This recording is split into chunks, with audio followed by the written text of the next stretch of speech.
Okay, so yes, 4-year anniversary of the Montessori show with Simone. That is pretty awesome. First Hi, one John. was, Nice to see you. you see me? Everything's good? Yeah. Okay, and everybody else is here. Perfect. I am recording to the cloud, so we are good to go. We are good to go. You here, Oh, yeah, Simone? I'm here. Okay, okay. I just didn't know if you could hear me and see me, and everybody, can I get thumbs up in the chat? Erica from Baltimore. I'm currently a nanny and will be starting my Montessori teaching training next fall. Yes. And the kiddos are napping, so you can join. Perfect. Wonderful. Wonderful. Did you get many questions for today sent in? We have one question about Montessori training, and the Okay. others are just random questions. So I said to them that we will first answer Montessori questions about the Montessori training, and Okay. then if time we'll answer some random questions. So everyone, welcome to the February edition of the Montessori show. And as I was just saying to Jean-Marie, we've been doing this for 4 years. It started off initially every month, and now we're doing it at least once a quarter, which is great. And so I'm very delighted to all be here with you. And today, yes, our topic is Montessori training, something I don't think we've discussed yet on the show. So we'd like to cover how you become a Montessori teacher, how each of us became Montessori teachers, and also all the work you can do, even if you're not in a classroom. There's many options. Also, the different trainings that are available. And yeah, about it, let us know. If you can just mute your phones and your laptops, that would be great, because we just otherwise get a little bit of background noise. And I think otherwise Jean-Marie might be able to jump on and mute Yes, I'm trying to. All right. So where should we get started? Why don't you tell us a little bit about your story, Jean-Marie, and how you became a Montessori teacher? Which training, you followed AMI training like me, right? I did. So my story is that at the ripe old age of 43, I decided that my life needed to, I guess, have more of a purpose. I was a graphic designer working in a big company here in the United States. I had 2 young children. We were contemplating moving back to Europe. I'm originally from France, so is my husband. And that's when I realized, like, well, I don't know as if I want to continue doing this. Like there was no more challenge in the work that I was doing. I wasn't learning anything new. You know, I was a manager. I was managing several people in this company. And you know, it just dawned, like remembering my mother had always told me, you're meant to work with children. And actually my mother had passed. She had been gone for 4 years now. So I was, you know, I don't know, it just, there was a bunch of signs that were coming my way. And we came back from the holidays in France, and I decided that I was going to research about doing a Montessori training. And, you know, I thought it was like a college degree, that there would be a fall semester and a spring semester. So I called up the local, and I found out actually through my research that San Diego had an international world-renowned training center for AMI, Association Montessori International. In my research, I actually called schools in France and saying, do you know, would you take somebody with an AMI certification? And they went, oh, yes, of course, yes. So I was like, okay, another sign and all this. And I actually called, so the San Diego Montessori Institute, and spoke to Christina, who is now one of the trainers there, who basically told me, you know, we started a week ago. Like, if you want to come, it's now. You can come and meet the trainer tomorrow morning at 8 o'clock and make your decision. And there I just had kind of this, I remember like really having a meltdown, like children have meltdowns of just crying. And I called one of my mother's friends and I said, I don't know, this is, you know, I knew that there was going to be a big change happening. And lo and behold, I walked in the next morning at 8 a.m. into Dr. Dubovoy's office, Sylvia Dubovoy, who is an amazing trainer who's originally from Mexico, but has been here in San Diego for many years. And she basically, asked me, why are you here? And I said, well, I really believe that children are way more capable than we give them credit for. And I want to, know more. And she just said, you're in the right place. And so just to cut the story short, I ended up resigning from my job that morning and enrolled in the training and never looked back. And that was just amazing. So I did my 3 to 6 here in San Diego with Dr. Dubovoy. I then did the master's program that they also had, which continued on through the summer. So a master's in Montessori education. Taught at the Montessori Institute. I was asked to open the second primary classroom there and worked there for about 5 years, and then decided to go back to a Montessori training where I did my 0 to 3 with Judy Orion in Denver. And I know you trained with Judy as well. So, and that was I turned 50 when I graduated from my 0 to 3 training, and it's been delightful. And unlike you, my children did not go through Montessori schools because of my discovery kind of later in life. I had read about Montessori when I was expecting my first one, so I was aware. I think I intuitively was parenting the Montessori way.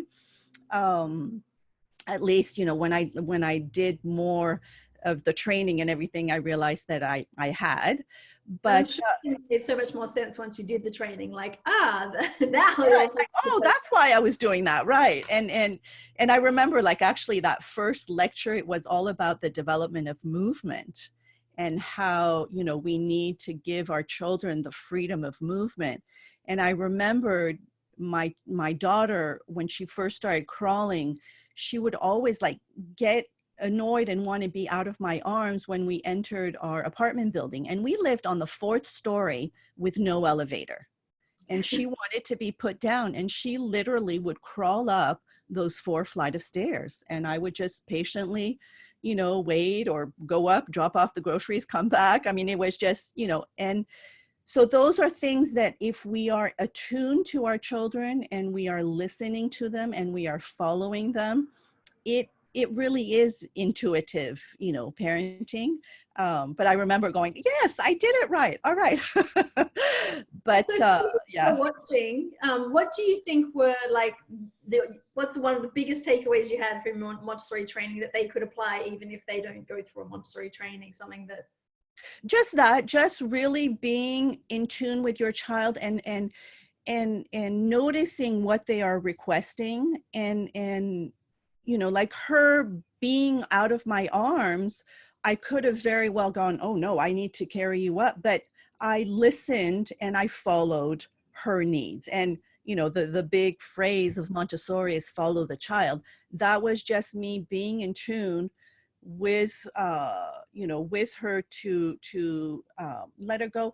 And then I think the biggest takeaway from all of the training is just how amazingly capable our children are. And if we just get out of the way, they just are amazing. And it's just about us being, preparing that environment, preparing the areas of our home where they can move freely, where they can do things for themselves, and just, and for me, it's not even Montessori. I think it was from me from the very beginning. I always revert back to this poem of Khalil Gibran that says that our children are not our children. They don't belong to us. So it's really being that guide, being that in partnership with them. And I think, that is the beauty, the tools that Montessori gives us. But to me, that is the essence of parenting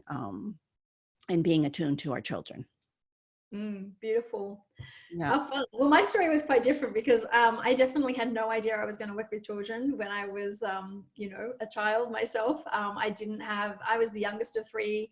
And so I wasn't really around young children at all, never having to look after children. I babysat, but that was really about all. And I tried a few different things, which I was good at, but I didn't like, I was in the corporate world doing accounting, but it wasn't my passion. So I snuck off overseas, fell in love, had children, and ended up at a Montessori school, thinking, oh, this might be a nice place for my child to go. And all of a sudden I'm at the Montessori playgroup that's attached to that school with Fern Van Zale, and then I became her assistant, and she did some informal training with me until the 0 to 3 training with Judy O'Ryan came to Sydney. And it was actually really useful because they did it in blocks.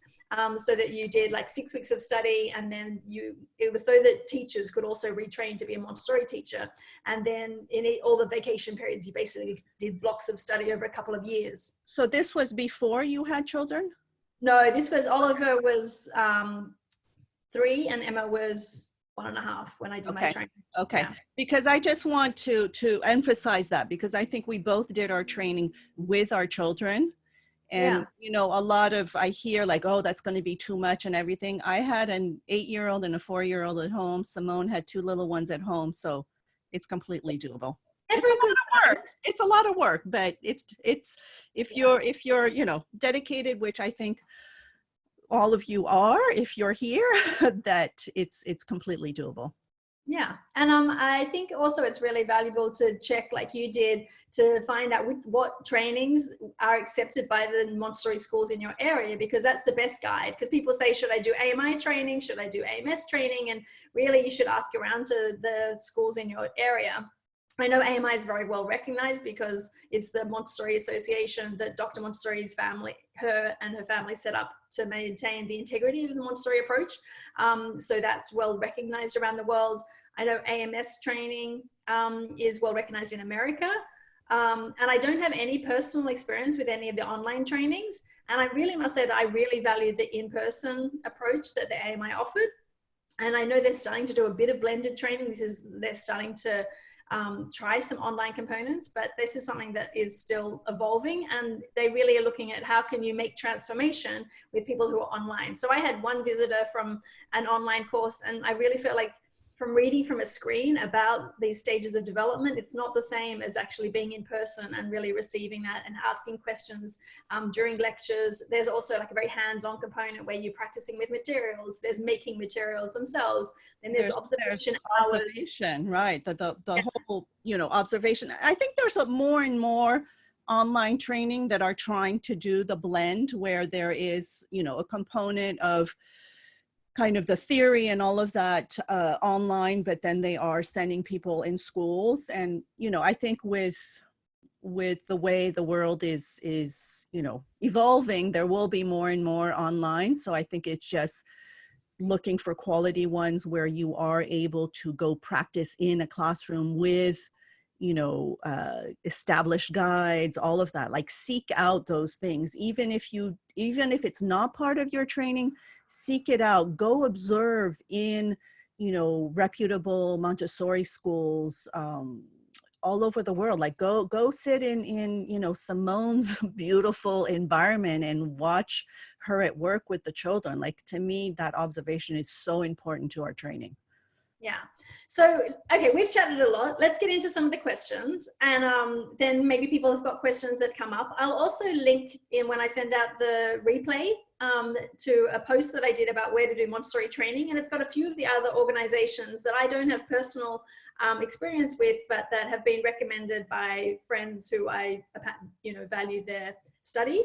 And it's really depends on the individual, because some people could do maybe an online training and stay dedicated to follow through. And I think always look for an online training where there's a practical component where you have to be in a school as well, because I don't think you can become a Montessori teacher just from sitting behind your computer. No.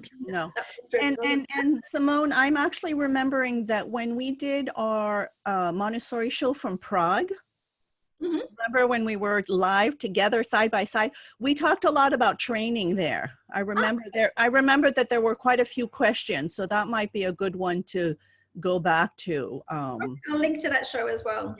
Yeah. And after the question, I also would like to go into other things than teaching we can do with training. Okay. So Anna asked, I'm thinking about doing a Montessori training because I have a toddler at home, but I'm also secretly thinking that maybe one day, if not too afraid, becoming a Montessori teacher.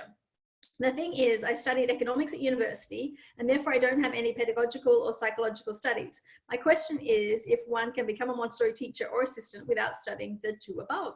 Aha. Well, I can answer that personally, and you do not have to have those to start. If you're working in a classroom, some countries do require that you also have a teaching qualification as well to work in the Montessori classroom. So you can do your Montessori diploma. Hi, Jo-Marie, she's taking a photo for so you can definitely, you need to check the requirements that you need to do as well. Sometimes you need an early child certificate, it depends on the different areas. But actually to sign up for example, the Association Montessori International, you don't have to have one. We needed a bachelor's to start with, but I know they make some exceptions. Also, I should say is you can reach out to training organizations to see if there's any scholarship or student rates, and you may be able to get a discount, or at some places sometimes if you're in a special situation. And you can also reach out to schools, some schools actually put teachers through the training programs in return for working for them for 5 years or something. So it's like a loan. So there's definitely, you've got to be creative to make it work. It's not cheap. It's an investment, definitely. It took me about a year to pay back, from my first year of earnings, to pay back the course. Okay, so Iona, I hope that answers your question. And the certification too will depend on like if you need other credentials. It's often the difference between public and private schools as well. Like the public schools do, I know here in California, they require that you have a California, some sort of early childhood credits and things like that. So that will also depend on, where you are wanting to teach. Yeah, cool. So before I get into some of the other topic questions, was there anything else about Montessori training that we should cover? That it is a transformative experience, that it is a lot of self-development, because there is, we've talked about this on other shows, but this whole concept of the spiritual preparation of the adult. So there's a real kind of self-examination that goes on, and it's a lot of hands-on. You can see back here, these are all the actual albums that we actually create ourselves. So these are the albums that will stay with you forever, that you create as you're going along, as you're learning, all of the presentations and everything. It's a beautiful, for me, it was intense and the best thing that I ever did. So I highly recommend, even if you don't want to teach, like if you're just interested in human development, it's just amazing. So yeah. Yes. Yeah. And I think the observation is also a really interesting experience. In the 0 to 3 training, you have to do 250 hours of observation. Yep. It's actually a really long time to spend with different families, and there's different age groups. So I think you do 150 hours for toddlers from 1 to 3 years. You do 50 hours from 8 weeks to 1-year-olds, and 50 hours for newborns from 0 to 8 weeks. And it's fascinating. Like, I think there's always one part of the training that's difficult for people. Like some people find it hard to keep up with the albums, and some people find it hard to make the materials. And for me, it was the observation, because I had the young children. It was hard to schedule, 250 hours away from them to work on the observations. And also there was a certain point where I was like, I'm not really sure I get the point of like writing down all the different grasps that the child's making. And now if there's anything that I take away from my work, it's actually the thing I needed to learn the most. Is like, I'm so grateful to learn how to study a human in such detail in such a short period of time. So these days I sometimes sit down for 5 minutes and do an observation on a child in my class, and then I talk through what I see with the parent. And I say, can you believe that you can see so much about your child in that 5-minute block? You know, Yeah. does anyone Yeah. ever see a child that detailed and that deeply? And they're like, you're often really surprised. Yeah. Yeah. And just what I was saying also about like the self-examination, because you end up observing also like what's coming up for you, like why you're annoyed, why like there's just so And that happens when as a parent, so you're probably already exactly. Yeah, no, it's amazing, definitely. Then asks, apart from the training itself, how many hours of home study should I allocate per week? So basically, when I was in my training, I went from 9 to 5. This was the block training, full time for the 6 weeks. And I'd go home in the evening and I'd do dinner and bars and things with my kids. And then I'd just work till I had to go to sleep and wake up in the morning. And I kept up with my albums in the evenings and on the weekends. So it's pretty much full time nonstop when I was in training. But I'm not sure how that was for you, Jean-Marie. That was pretty much it, because I did the academic. There's different modules, like you can do the full academic year, or you can do 3 summers or 2 summers, depending on which level. So also, there are different levels to the training. Simone was saying 0 to 3, then there is 3 to 6. Then there is the elementary, which is 6 to 12. Then there's the adolescent program. But so for me, the 3 to 6 was an academic year. I basically worked after dinner. So I would, come home, take care of my children. My husband was here extremely, extremely supportive of what I was doing. So once the children were in bed, I would go, actually rewrite my notes from the day, and things like that. And then the weekends, definitely. So it was intense, but at the same time, I remember like being so excited to share with my children, because they were a little bit older. I had the 8-year-old and 4-year-old. So I would kind of represent things that I had learned that day, and it was great. And then for the masters, I was gone on the East Coast for 5 weeks by myself. I have a very supportive family. My children often go to France on their own. So, I kind of timed it that way. For the 0 to 3, I did it in 2 summers. So that was a little different. The children there again were a lot older. They were in France. I studied every day. I would just go to school, come home, study like full-time student. Then during the year, you have time to do all those observation, write any papers that you need to do.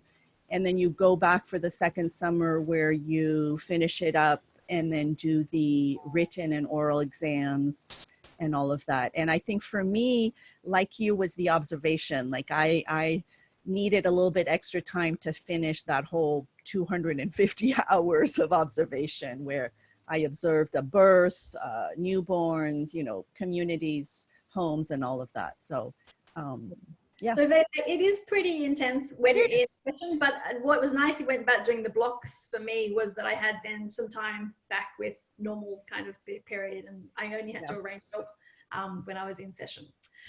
Cool. Okay, so let's get on with some of these other fun questions. Chelsea wrote, my son is now 28 months old. When I say it's time for potty, he would reply, no. I still carry him to the bathroom gently, but he's still not willing to sit on his potty. What should I do next? Would you like to go first? I would maybe, that's a tricky one, because I never want toilet learning to become a power struggle. So I would just really say, I trust that you know what to do, and kind of back off a little bit, and say, let's go to the bathroom, like make it a thing where you go together and you sit on the potty and, all of this. But yeah, I don't want it to become, it's one of those things that we can't force them to do. All we can do is create that environment where they feel, they can take care of themselves. We've shown them how to do it.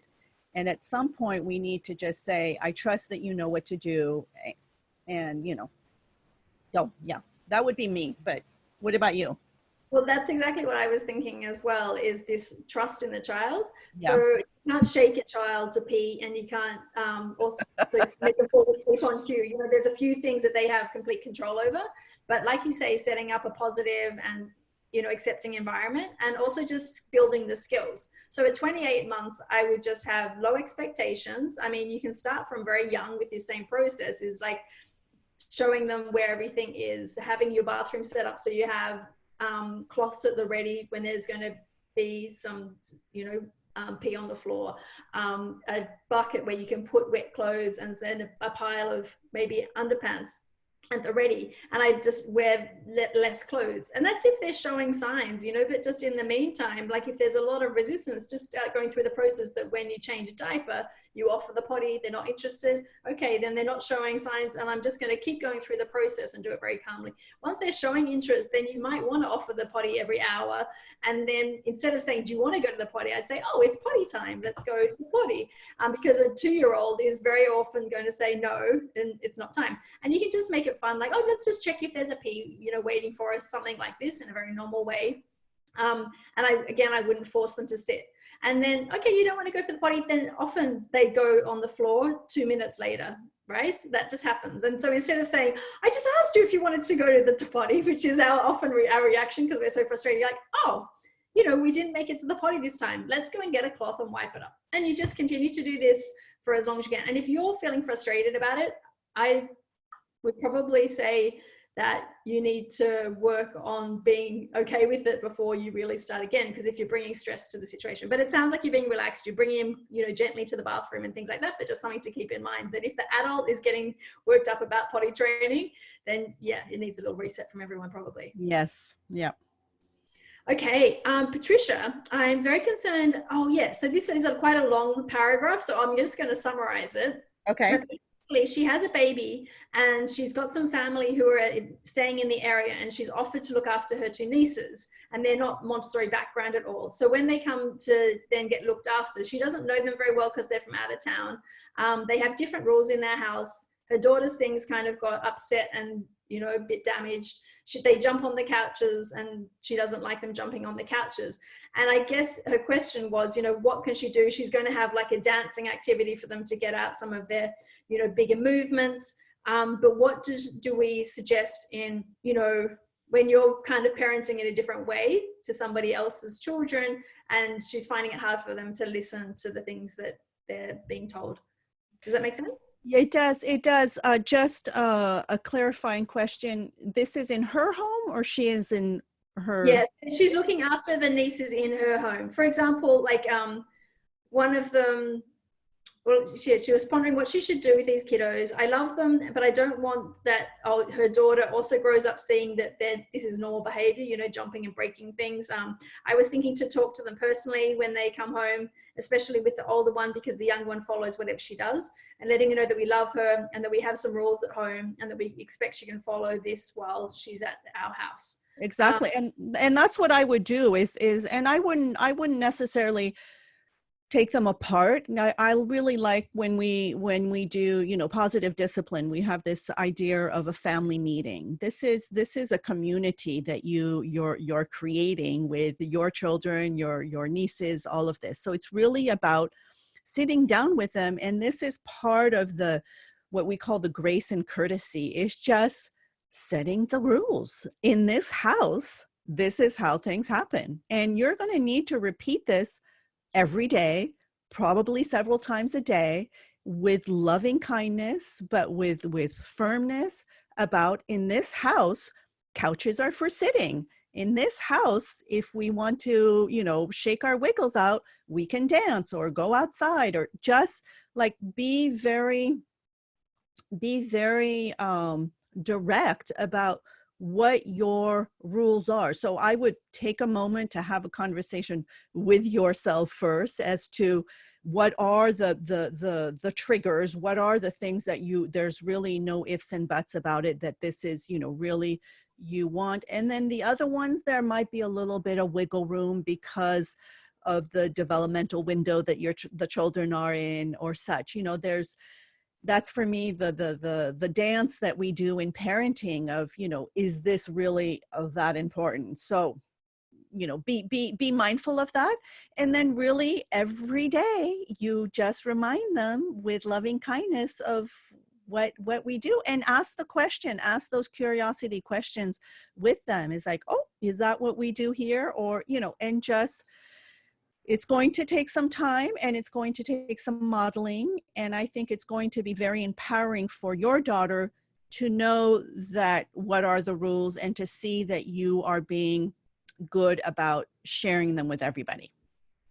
Yeah. And I think that it just takes time, because, and it may be even you may not achieve that they understand all the rules by the time they leave, because they're getting two different messages. But, stay at what are important to you of those rules as well. Because in my house, I actually just let them jump on the couch. So there's different rules for different places, but you have to decide what's safe for everybody. And good luck just, navigating it, because you also don't want to judge the other family, and, accept these children, and that they make. And to me, there's nothing, there's no judgment. It's just you're welcoming people into your environment.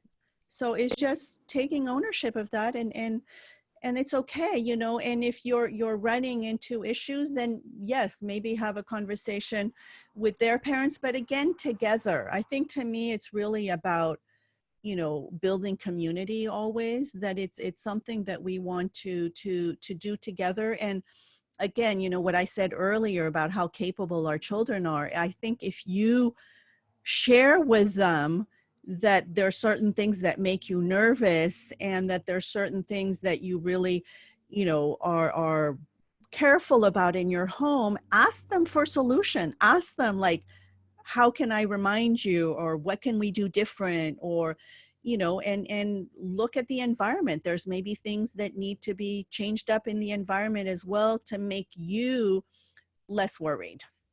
And also maybe really checking that there are things that meet their needs, because if they're just being disruptive, maybe their needs aren't being met. Because I remember briefly that she has a baby, and then you've got a 4 and a 2.5-year-old who are visiting. So they're going to have very different needs. And if they're not challenged, then they tend to challenge us. Exactly. So maybe that might be, okay, you don't need to go out and buy lots of toys because you're only looking after them for a little bit of time. But maybe you might want to set up a baking activity, and those kind of things. So there's active things, or you just pack your bags and you get out of the house, and you go bushwalk. So you go to an art gallery, and you keep, them, challenged and entertained in different ways. Outside, going outside is always the answer. For a really long Yep. walk, because they say, Dr. Moore, the children will walk a long way if you go at their own pace. Yeah. Okay, so Catherine asks, I have a question that I'd love some guidance on. I've begun doing homeschool preschool for my kids. My oldest is 4 years, 3 months, and my second child is 2 years, 5 months. The third baby is, third is a baby, so no worries there yet. How does one deal with the fact, either in a classroom or at home, that there are materials like movable alphabet, for example, that are not appropriate for her, and that the frustration that ensues? Higher shelves is not currently possible. So far, I've told her, Theron is ready for this work. We have some things to do before you're ready. Or right now we're working on letter sounds, but Theron has already been working on that for a long time. Thank you so much. Well, I mean, to me, I think homeschooling is a different, environment, and it can be challenging as siblings. But in the classroom, it was always like, have you had a presentation? That was, at least for the 3 to 6. I know for the toddlers, and I've never actually worked in a toddler environment, it is different, because they're just exploring and want to touch everything. But in the 3 to 6, it was just really that question of have you had a presentation? And that was really the cue as to, that they weren't supposed to be touching it if they hadn't had a presentation. So yeah, and I think what's really valuable as well is that They may want to be involved, but they're welcome to watch, because that, you know, it's basically you have a very small classroom with mixed ages, and the younger children love observing and watching, and maybe you can get the older one to give a lesson to the younger one. And she is, the younger one is 2 years, 5 months. So they're starting to maybe start to understand, start on the very, very edge of understanding, have you had a presentation yet? Like Right, that's right. for a 2.5-year-old. It's a bit tricky still. They still are very much in toddler phase and wanting to touch and everything. That's usually when we welcome, you know, 2.5 is when we welcome them in the primary, and they see the other ones doing that. And like you say, you know, observation is definitely accepted. So it's like you can watch, you know, but, and, you know, maybe if the other thing though, I will say is that if she is interested in the movable alphabet, I would also take that as a cue that she is interested in the symbols of our language and that she needs the sandpaper letters. Like there's also information that she's giving by being attracted to a certain material. So what can you do to prepare her to work with the movable alphabet? Yeah, and sometimes what I do as well is, like, if a 16-month-old comes over to the cutting activity, I don't say you're not ready for the cutting activity. I show them, you know, open, close, open, close. So maybe you actually show her a little bit with the movable alphabet, and if she actually can go ahead and use it, maybe you have a 2.5-year-old that's ready for the movable alphabet. You know, so it's always following your child and seeing, yeah, exactly what they're ready for. I would just do the sandpaper letters before, but yeah, so they're not skipping a kind of a important important sequence in that. Yeah, nice. Okay, so Catherine asks, oh no, that was Catherine's question. Fifi asks, she has 2 questions. My 3-year-old is bilingual and shows an interest in reading and learning the letters. She keeps asking what letter each is in her books. So I have started introducing the alphabet in sandpaper letters and the Montessori way in our family's native language. However, some of her books are in another language and the sounds of the letters are different than in our native one. When she asks me to tell her the letters in these books, it feels like I'm confusing her if I do so. But I also don't want to be saying no. It's quite confusing. How should we handle this? So for me, first of all, it is definitely the sound of the letters. I would continue giving the sounds in the language that you are focusing on, unless they're very different shapes. But so I don't know what languages you're dealing with. But for example, for me, you know, I raised my children French and English, so the A looks the same in both. So depending on the focus of the language, I would just, you know, say for the A, because that's how we say it in French, or, you know, so it's just, they can't, I don't think, you know, they're at 3, he or she can't tell what language the book is in. It's more about the actual symbol itself. So, you know, to not confuse, I would just choose that one language that you're wanting to, and that's it. Okay, yeah, I think that's really interesting. And I think probably, like, you just want to be consistent each time. Exactly. If there was 2 languages in your home where someone's speaking English and someone's speaking, you know, French, then the English speaking person could always do the alphabet in the English sounds, right, and each person could do it in the French sounds. But it sounds like you're both speaking the same home language. So I'm not sure then, so be careful why you've got other language books in your house maybe at this stage as well, is something to think about. Yeah, because I really like for parents to focus on their native language, on their mother tongue, on language that comes most naturally to them, that is good pronunciation, that all of that. Other languages, you know, other native speakers will teach those languages to your children. Yeah, there's so much interesting stuff about bilingualism, particularly living here in Amsterdam, where we have so many multilingual families. It's fascinating. It's a real cultural melting pot, where we sometimes have a Dutch partner and another family from a different background, and everyone is very fluent in so many languages. Language is fascinating. So definitely a good book to read is by Colin Baker, about it's got basically questions and how you can start dealing with questions about how you do homework in a different language and lots of things like that. So it's a good reference to always have in the house if you're raising bilingual children. Wonderful. I'll add the link to that in the Yes, show. please do. I'd be interested. Okay, the last one that she has and the last question that's come in, so feel free to drop any in the box if you have more questions, is she doesn't go to a Montessori school. There's only one in our town and way too expensive for our family budget. So she's now in a preschool, which is Montessori inspired, but not strictly Montessori. So it seems to me that if I introduce to her some Montessori activities at home, these might not be in line with the schooling method she'll follow the next years, which again is making me question, what should I do as a parent? So again, 3 years old. So 3-year-old for me is going to be a lot of practical life, a lot of exploration and curiosity. For me, it's so much like, I think we get confused with these, philosophy and methods and everything. What you do at home is what you do at home. So just, enjoy the time that you have with your children, enjoy doing activities that you would normally do in the home, whether it's, the one way or the other.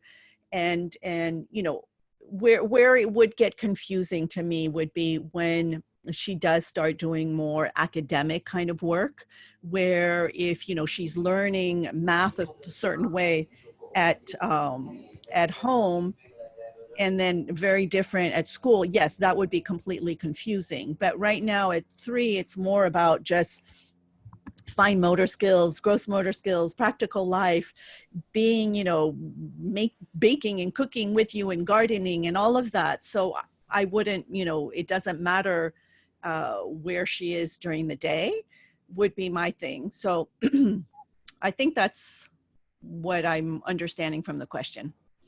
Yeah, and I do think that it's when you're at a school and when you're at home, I think home is more for playing. It's like for exploring, like Jean-Marie was saying, and I did so much art and craft kind of things, board games, hanging out together, having visitors over, preparing for visitors. So just involving them in daily life, doing the supermarket shopping, visiting grandparents. We did home visits to a nursing home. So there's so many other things you can do that aren't schoolwork. Because I think sometimes that can get confusing too when they're learning at school. And the thing is you never stop learning as soon as you leave the classroom anyway. There's a rock on the ground. You can talk about rocks. There's so many things that don't have to specifically be Montessori that you're teaching your kids. Erica in the chat asks, do either of you have any favorite books you would recommend before starting Montessori teacher training? I put The Secret of Childhood because I think it's a beauty. And then I would recommend Simone's book, The Montessori Toddler, definitely. And if you read French, you can read my book, which is The 100 Golden Rules of the Montessori Method.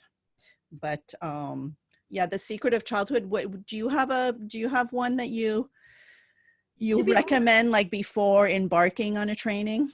No, I just got the list of recommended reading that they sent us, and that was really beautiful. I think that's enough. I didn't feel like I needed to go into the training knowing any more. Like you really just get stepped into it step by step. And, Dr. Montessori's writings are pretty intense reading, and it's nice to actually be guided through them sometimes with a guide. Feel free, The Secret of Childhood's accessible. I think that's a good one to start with. And The Absorbent Mind, if you're doing a 0 to 3 training, is the go-to as well. Yeah, and just remember that, her books were originally lectures in Italian. So sometimes it's like, what? So it takes some, some time to get through some of them. Yeah, and Lena's very kind and said, Lynn's is very kind and said the Montessori toddler is the best. It's very sweet. It is. There's actually someone who's messaged me privately, but I think they meant to put it into the chat and has a question. Mariella writes, I have a question regarding the Montessori home activities. If my child's attention, 13 months, doesn't last very much with each activity, do I need to decrease the amount of activities to keep her more concentrated? She's very active and she usually doesn't spend more than a couple of minutes before wandering off. So how old is the child? 13 months. 13 months. And so That's I'm sorry, I didn't get the whole question. She's wondering if there's too many activities. Yeah, so she's saying, if my child doesn't concentrate for so long with each activity, do I have too many out? Yeah. That's for you to answer, but it sounds like you're observing something that follow your intuition. If you think there's too many, there probably are too many. You know, they don't need that much out, especially at home. There's so many things to be done at home that are not activities on the shelf. You know, going and getting laundry out of the washing machine, watering plants, all of that, that's not on the shelf. And 13 months is still quite young. So probably. Yeah. So I'd also say at 13 months, they're very much an exploration stage. So if they're one-step activities. So it's basically putting a ring onto a dowel. That's an activity. Or are they interested in posting a ball and seeing it come back out, or opening a drawer, or hammering a ball? So they're very much one-step activities. And so you keep looking at which one is the kind of thing that they're repeating, and can I offer them that? And maybe something that's just a little bit more difficult than that might challenge them a little bit.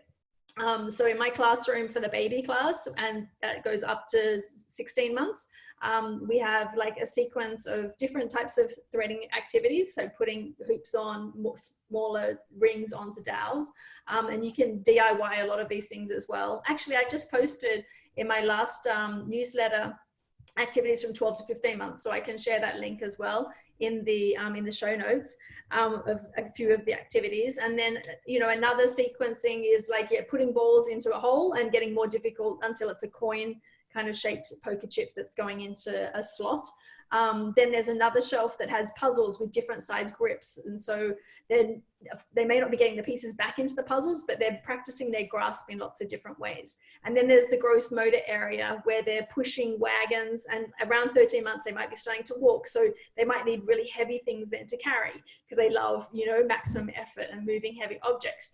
And then you might have a stair that they can practice, you know, mastering climbing up and down stairs by holding on.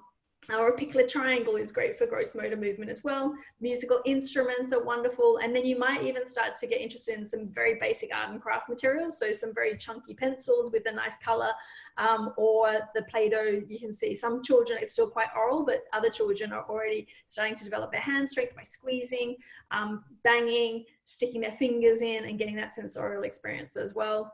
And outside, we love outside, just keep going outside and hanging from bars and pushing things and going on tricycles, and hopefully that gives you lots of activities. But yeah, actually I'd say, like, so try 6 things on a shelf could be enough activities, and then all the daily life things like Jean-Marie was saying. And then if they really just look at something and knock it over, then replace that with something else, because it's probably too hard or too easy. So keep updating it and keep it. Hopefully that is more than enough ideas to keep going. There's a nice question from Shell before we wrap up, and Shell is congratulations. She's expecting a child. She has a 28-month-old son, and so she is asking for any recommendations for books for both adults and children to prepare her son. And her husband's told him, "You are going to be a big brother. Would you help take care of the baby? Is this the kind of talk appropriate? I don't know how to explain to him without labeling him." So here, for me, it's about just being matter of fact. I would, you know, the notion of time is very, very abstract for them. So if you're not showing, if you're still able to do everything, like, I wouldn't necessarily talk about it that much ahead of time. But then, when you start showing, you might not be able to do certain activities and everything. You can just talk about what is going on. Like, I'm making a baby. And there's wonderful books explaining, like, how human babies are made. And I would be careful to, like you say, labeling and saying like what they're going to need to do, because it's going to be an emotional roller coaster for them, and they just need to adapt. One thing I would recommend is, I really like the way Teresa from, I think it's Montessori in Real Life, And I actually had her on the podcast earlier, but she had this whole preparation for her second, and there were like little activities that she did with her daughter, like, you know, washing a baby doll, things like that, to kind of prepare them, you know, for the practical life of having a baby around, would be. But I will have to look at books. I recommend You Are a Big Brother. Okay. I don't know specifically books, but yeah. Do you have And recommendations for that, for welcoming a second one, Simone? well, I really also think that it's worth reading Siblings Without Rivalry. Yes. It's a really good book for the parents, Yeah. because the opening section of it just explains what a big shock it is, you know, Yeah. to be getting a sibling, and that's really helpful. We even did a show on siblings, didn't we? Yes. Yes. I'll link again to that, so that could be really useful. I really do, there's one by Usborne Books that's called The New Baby, which is okay. I'm not blown away by a lot of the books, to be honest, because the one that I like the most is by Lucy Cousins, called Zaza's Baby Brother, but it's a zebra, and it's like, oh, it's so frustrating that why can't it just be like, we're bringing home the baby, and sometimes we need to go shopping, and now the baby's crying, and Yeah. you know. I remember a book, and it was in my childhood, Where Do Babies Come From, I think.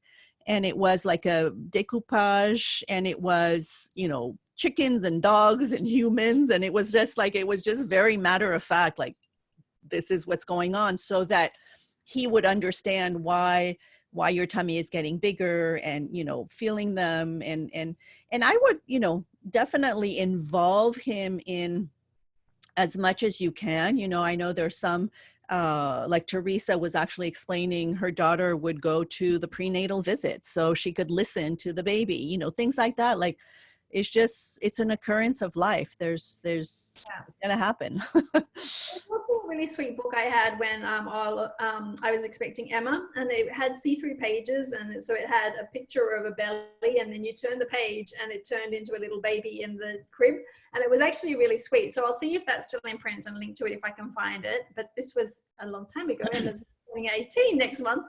But it also, the question asks about talking about appropriately with the child. And so I myself was quite a little bit traumatized by always being called the baby of the family.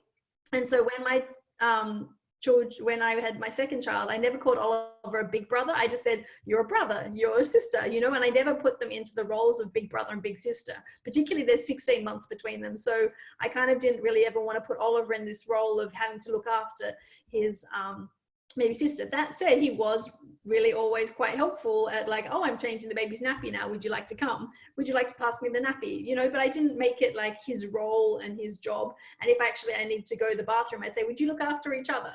So I think that's something that's personal, but it's something that I didn't want to put on my kids. And we're very conscious in Montessori about not labeling children and putting them into roles, or at least making sure that the younger one also has responsibilities, and the older one doesn't have to behave so well because they're the big one, because they're often 2 years old and they're also still developing for many years before they're able to have. Yeah. You know. Mine are 4 years apart. And I remember my daughter, I took her to the hospital where I was going to deliver her brother.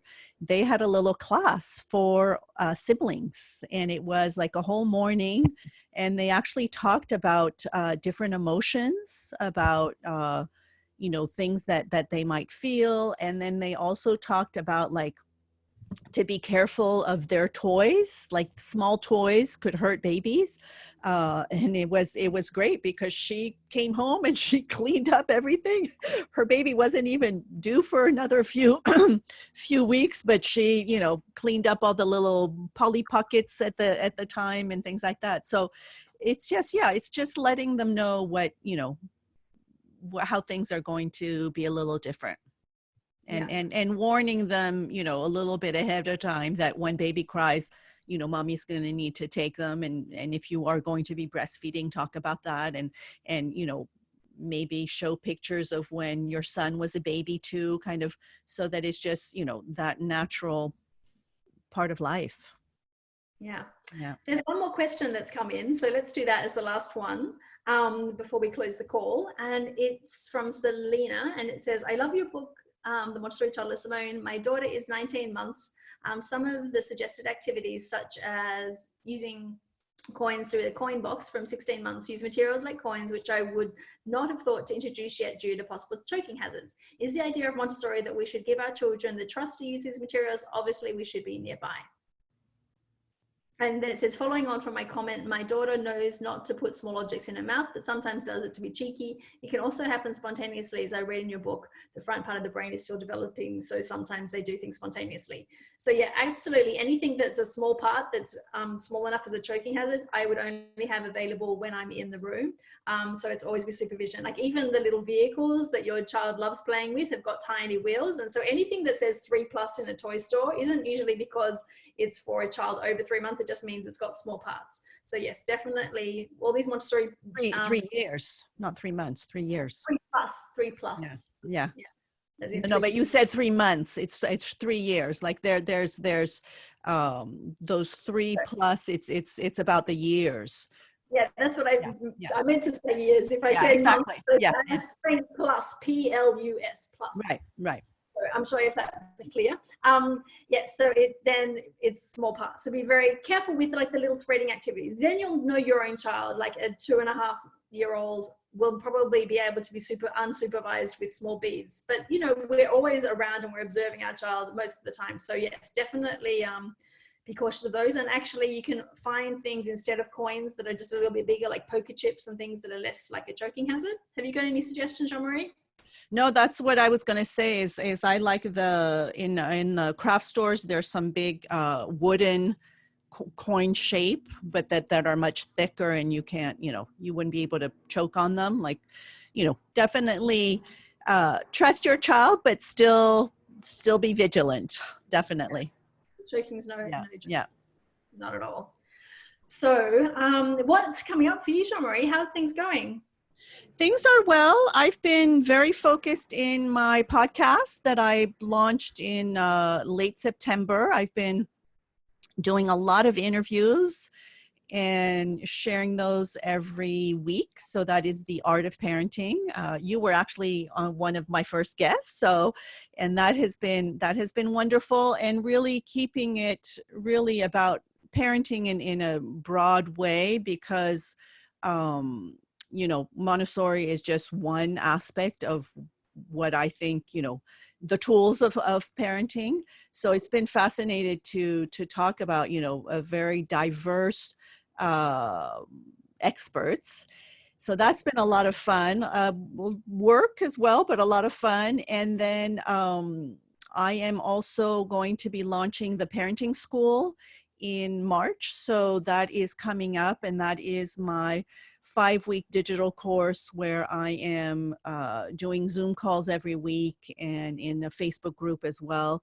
And that goes through modules on Montessori, on mindfulness, on positive discipline, and really kind of, for me, it's that manual, that parenting manual that we were never given when we became parents. So that's what I try to create with the parenting school. So those are my 2 big projects these days. Cool. And Selena says it would be great if the names of the recommended books mentioned during the call could be recapped somewhere. Yes, so you'll get a replay of this show, and with that I include the show notes and links to any of the resources that we mentioned. So I'll definitely include that, including a link to Jean-Marie's parenting school. Yes. And for me, I'm just been busy, launching the Montessori Notebook podcast. Which has been awesome, yeah. It's a new baby of mine. It's 3 weeks old. And, it's been so much fun. Like Jean-Marie says, like putting a podcast out to me is just getting to chat with some of my best Montessori friends. And it's what I love about this format as well is that what I want to share through my podcast, which is different to expert interviews, which are also great, is just how people apply Montessori in their daily lives in many different ways. So one thing that we didn't actually get to cover, which maybe we can close with, is, that Montessori training isn't just for using in the classroom. So yeah, you might want to just do it if you're a parent who's very interested in the Montessori approach. I know that people go on like Jean-Marie and do consulting. And so you can become a consultant. There's people who go into schools and do consulting. You've also helped set up some schools, haven't you, Jean-Marie? Yes, yes. You can use it in like speech pathology and language expertise and lots of things like that. Also, there's now some training for special needs children. There's dementia training that's going on using Montessori principles with the elderly.